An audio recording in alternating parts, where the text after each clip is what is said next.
Today's deep dive is going to be, well, a wild ride. Okay. Rapunzel. Rapunzel. We're looking at the original fairy tale, but, through the lens of fairy tale forensics. I like it. How about like a quick recap for, anyone who needs a refresher? Sure.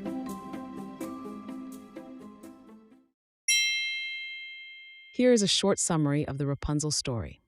A pregnant woman craves Rapunzel plants growing in a witch's garden. Her husband steals the plants from the garden for her. When the witch catches the husband stealing, she makes him promise to give her their child in exchange for the plants. When the child is born, the witch takes her and names her Rapunzel. The witch imprisons Rapunzel in a tower with no door or stairs.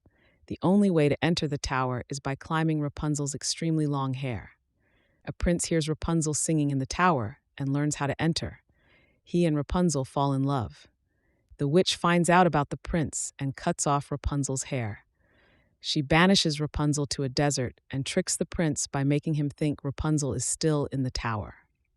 The prince falls from the tower, landing in thorns and becoming blind. He wanders for years before finding Rapunzel. Rapunzel cries tears of joy when they reunite, and her tears heal the prince's blindness. They return to the prince's kingdom together. Get ready to see some seriously messed up stuff. The dark side of Rapunzel. Girl locked in tower, super long hair, Prince charming. Like right off the bat, it starts with stealing. We have a husband desperate to please his pregnant wife, and she's got this intense craving for, of all things, Rapunzel. This isn't just a craving for pickles and ice cream. The Rapunzel plant was likely a real thing, maybe something like valerian or rampion. Probably Campanula rapunculus. The leaves and roots are actually edible, kind of sweet even. Which makes you wonder, why would the witch be so obsessed with it, right? It's not like it's some common weed. It suggests she knows her plants. Okay, so real plant, but stealing it. That's where things get dicey. Multiple counts of larceny right there in the first act. And it creates this moral gray area that the whole story pivots on. Because then comes the witch. And suddenly, we're not just talking about stolen veggies anymore. We're talking about a deal, a bargain that's just, well, it's messed up. It really is. Trading a baby for what? A salad. From a legal perspective, you're looking at coercion, possible kidnapping, even human trafficking, depending on how you interpret the witch's intentions. It's a parent's worst nightmare, right? But you have to wonder, what was going through the husband's mind? Could he have fought back? Or was he just desperate to help his wife? It's a question of duress. A modern court would definitely consider his state of mind, the fear for his wife's well-being. But even then, to just hand over your child. And what about Rapunzel's mother? Not a peep out of her in this whole exchange. Was she even a part of the decision? Or was she another victim in all of this? It's interesting, isn't it? The story focuses so much on the men, but the women are the ones who really bear the brunt of the witch's actions. By the way, this whole Rapunzel plant thing, Maybe even has a bit of magic going on to grow something that rare. this is no ordinary garden, right? This garden belongs to, well, a witch. And she doesn't just want an apology or some gardening tools to replace the Rapunzel. She catches the husband red-handed, basically tells him, the price for your crime, your firstborn child. Can you imagine? It's straight out of a parent's nightmare. Pretty unsettling. To put it mildly, in today's world, this scenario would raise all sorts of red flags. We're talking coercion, extortion, possibly even child trafficking. Whoa. Okay, break that down for me. How could it be considered child trafficking? Well, you have this, powerful figure, the witch, exploiting a vulnerable couple for her own gain. She's essentially saying, give me your child or else. Straight up child abduction, no matter how you slice it. Wow. It's heartbreaking to think about. And the fact that they just hand over this baby, that's brutal. I can't even imagine having to make that decision. Oh, yeah, it's heartbreaking. But it speaks to the utter desperation of their situation. They're trapped. They had no good choices. We're a long way from once upon a time now. We're so quick to focus on the magic and the romance and all that, that we forget there's this, serious crime at the heart of it all. Human trafficking. Totally. But, okay, let's go back in time a bit. Was that contract, if we can even call it that, the whole a child for a plant thing, was it even enforceable back then? Could they really just, sign away their child's future just like that because of a plant? That's a really good question. And to be honest, it's debatable. I mean, contracts back then were definitely way less formal, But still, even then, a deal that involves a child, especially one made under duress. I I think it would almost certainly be challenged. At least you'd hope so. The witch takes the baby and locks her in a tower. But this isn't just any tower, your average run-of-the-mill tower. The source calls it an architectural marvel. We're talking no doors, no stairs, just one window, impossibly high. In fact, a tower like that, built in that time period, would have required incredible engineering resources. Someone put a lot of thought, a lot of effort into making sure Rapunzel wasn't going anywhere. That's a fascinating engineering puzzle, isn't it? Yeah. I mean, remember, this was a time before modern construction techniques. So even getting the materials up there Oh, my God. would have been a feat in itself. It really makes you picture it, doesn't it? Like, were there these elaborate scaffolding systems, a pulley system? The possibilities are kind of endless. They are. They really are. But it's not just about, like, getting up there. Right. Right. Like, the practicalities of living in a tower with no visible entrance or exit. Exactly. Like ventilation, Yeah. waste disposal. Yeah. I mean, even in a fairy tale, those details matter. They do. They really do. Imagine being like the poor soul who was tasked with cleaning that tower. Don't worry. Just shimmy up 100 feet of hair. What's easy? Just pop over to Rapunzel's place. It's easy. Just, scale the side. Try not to look down. Right. This tower is like basically inescapable. Right. No doors, no stairs, just a single window way, way up high. Yeah. And even that single window isn't exactly, an easy access point. The witch has effectively cut Rapunzel off from the outside world, like predatory grooming, Oh, which adds a very unsettling layer, don't you think? predatory grooming. Yeah. That's intense. I mean, the witch controlled every aspect of Rapunzel's existence. Her food, her information, Wow. her interactions with the outside world. Yeah. This kind of environment could even lead to something called Stockholm syndrome, Oh, wow. where a captive develops positive feelings toward their captor. Stockholm syndrome. Yeah. Okay, so it's not just a catchy name for a detective novel. Like Yeah. what's the psychology behind that? So essentially, it's a survival mechanism. Okay. When someone is trapped and completely dependent on their captor, Right. forming a bond, even a positive one, Yeah. can make the situation more bearable. Right. It's a way of coping with that extreme power imbalance Yeah. and isolation. So in Rapunzel's case, the witch went from being her kidnapper to almost a surrogate mother figure. Right, exactly. It's a really complex dynamic. Let's talk about the prince. Prince Charming enters the picture. He hears her singing, classic fairy tale stuff. But he also sees how the witch gets into the tower, climbing Rapunzel's hair. And he thinks, hey, I could do that too. And just like that, he's adding to the list of criminal offenses. Right. I mean, it might sound romantic, climbing a tower to woo a beautiful maiden, but we're talking about criminal trespass. It doesn't matter that he had good intentions, that he heard her singing and thought, oh, she must be lonely. He broke the law. Well, to be fair, he was trying to rescue someone who had been kidnapped and held captive since infancy. That's got to count for something, right? Well, that's where things get legally interesting. The concept of necessity, the idea that, sure, you might break the law, but you do it to prevent a greater harm. But proving that in court, tough. We know he's, smitten with Rapunzel's singing, but legally speaking, he's trespassing on private property. And I'm not sure Love at First Song holds up in court.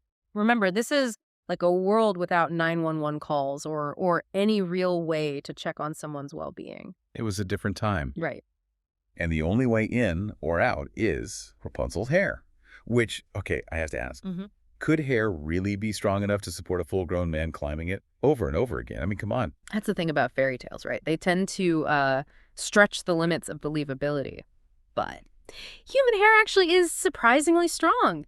You'd be surprised how much weight a single strand can hold. And when you think about braiding, that distributes the force even more. Okay, so maybe it's not completely impossible in theory, but we're not talking about like a one-time climb. The prince, he visits Rapunzel regularly, right? So that's a lot of wear and tear, not to mention the weight it has to support. We're supposed to believe this single solitary braid is strong enough to hoist a full-grown man multiple times. Right. And not just any man, a prince. He's not exactly traveling light. He's probably got those velvet robes, that fancy jeweled sword. Not exactly ideal climbing gear. And yet, up he goes, night after night. Which brings us to the part of the story everyone remembers. The whole romantic escape plan. Which, from a purely logistical standpoint, is riddled with problems. I mean, think about it. Every night, he's climbing, she's letting down that hair, talk about wear and tear. Yeah, not to mention the danger. One slip, Yeah, and it's game over. precisely. And for what? A few stolen moments of romance. It just doesn't seem sustainable, does it? And think about the witch. She's going up and down that hair, too, assuming she's, an average-sized adult. That's a lot of weight. Hmm. And it's not just a few climbs. We're talking years, potentially decades of this, for the hair to even get long enough to reach the ground. Right. And how much did her hair even grow each year? It's not like they had magic hair extensions back then. All that hair, it had to be maintained. How is Rapunzel washing it, conditioning it, brushing all those tangles out? I mean, even if the witch was bringing her food and water. I have so many questions about the logistics of hair care in a tower with no running water. We're supposed to believe that Rapunzel's hair is strong enough to, support the weight of a fully grown adult I know. repeatedly Mm-hmm. without causing any damage. It's a lot to ask. It's one of those details you just accept as a kid. Right. Magic hair. Okay, that makes sense. Sure, why not? The physics of that situation are pretty shaky. A little bit iffy. Yeah, a little bit. Just a tad. Like the potential for hair breakage, Oh, yeah. scalp injury. Yeah. It makes you wonder if there were magical hair treatments involved too. Right. Like a potion for split ends. Right. Yeah. Some kind of magical conditioner. I know. But back to the story. Sadly, the prince's arrival is only the beginning of, more trouble, especially for Rapunzel. Because up until that point, the witch was the only one with access to the tower. Now, suddenly, there's a potential security breach. When she finds out about the prince, let's just say she doesn't write a strongly worded letter to the castle. This is where things take a dark turn, literally. She cuts off Rapunzel's hair. Let's talk about that whole haircutting incident. Not exactly a trip to, a reputable salon, is it? From a legal perspective, it's assault and battery. The witch is intentionally inflicting physical harm and emotional distress on Rapunzel. And let's not forget the symbolism behind hair in many cultures. Right. Cutting off Rapunzel's hair wasn't just a punishment. It was a way of taking away her, power and beauty. And if that wasn't bad enough, she then banishes Rapunzel to the wilderness. I mean, talk about adding insult to injury. Don't mince words here. Call it attempted murder. Attempted murder by neglect. Absolutely. Yeah. It's amazing how this, seemingly simple story Right. is packed with, criminal offenses. I know. Abandoning someone in a dangerous and remote location with no means of survival. That's beyond cruel. In this day and age, the witch would be facing some very, very serious consequences. But she doesn't stop there, does she? She then uses Rapunzel's severed hair to lure the prince into a trap, ultimately causing his blindness. Yeah, it's a calculated act of cruelty designed to maximize pain and suffering. It raises questions of liability and intent. It would be fascinating to see how a modern-day court would rule on that. Legally speaking, I mean, the witch is in some serious trouble here, right? Luring someone up with the intention of harming them. Oh, yeah, absolutely. We're talking potentially reckless endangerment, maybe even attempted murder. Wow, so much for happily ever after. Which brings us to the moment I've been thinking about the prince wandering blind in the wilderness and the incredible reunion with Rapunzel. It's an incredibly poignant scene, isn't it? Stripped of his sight, the prince is forced to navigate the world in a completely new way, relying on his other senses and inner strength. It's almost symbolic of the journey he's been on, don't you think? Come Blinded by his love for Rapunzel, tricked by the witch, he has to find his way back. And then against all odds, they find each other again. But this time, it's Rapunzel who's the guide, leading him through the wilderness. It's like their roles have completely reversed. No longer the helpless maiden trapped in a tower, she's now the one with the power to guide and heal. Which leads us to the most fantastical part of the story. Rapunzel's tears magically restoring the prince's sight. Now, I know we can't exactly fact-check a fairy tale, but tears as medicine. It's definitely a stretch from a medical standpoint. As far as I know, there's no scientific basis for tears having regenerative properties. Magical healing tears. Magical healing tears, exactly. Of course, because when in doubt, Right. fairy tales love a good dose of convenient magic. Right. Exactly. Suddenly, all those, legal ramifications and ethical dilemmas just, poof, disappear. It's fine. It's fine. Don't worry about it. It's like the story is saying, sure, we just spent the last 20 minutes discussing kidnapping, child abandonment, Right. reckless endangerment, but don't worry, love conquers all. Right. Rapunzel's tears, her tears of joy at seeing the prince again, they magically restore his sight. See, now that's something modern medicine just can't replicate. It's like a classic fairy tale solution. It's fascinating how fairy tales can just gloss over the long-term consequences of things like, being blinded in a fall. Right, like even with like a happy reunion, I'd imagine there's like some trauma there. Oh, yeah. And what about the witch? She's just gone. No trial, no consequences. Talk about a slap on the wrist. It does make you wonder, what would a modern-day justice system do with a case like this? Oh, it'd be a field day for lawyers. She'd be facing multiple charges. We'd be looking at what? Kidnapping, assault, emotional distress. The lawsuits alone would be legendary. Can you imagine the headlines? Witch says hair was part of verbal contract. Prince claims emotional distress cites years of sleep deprivation from climbing. Okay, I'll stop. Yeah. But you have to admit, it's kind of frustrating that the story just ends. Right. We're left with this sense of, and they all lived happily ever after, except for the witch, who may or may not be facing charges in fairy tale court. Right. She never really faces any consequences for her actions. No trial, no jury, not even a strongly worded letter from, Mm, well, anyone. right. She just kind of disappears from the story. Which, from a justice perspective, feels a little incomplete, doesn't it? I mean, the witch has gotten away with quite a lot, leaving a trail of, well, let's call it fairy tale fallout. A prince wandering blind, Rapunzel abandoned. Kind of a grim ending, even for a story that started with, some light larceny in a garden. It really makes you wonder if those happily ever afters are more like exceptions than the rule.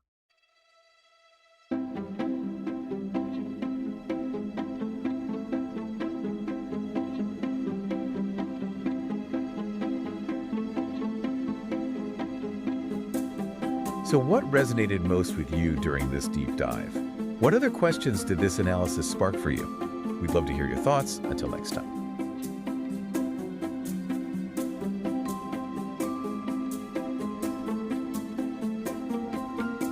Pretty unsatisfying ending from like a justice perspective, isn't it? Yeah, it really is. Yeah.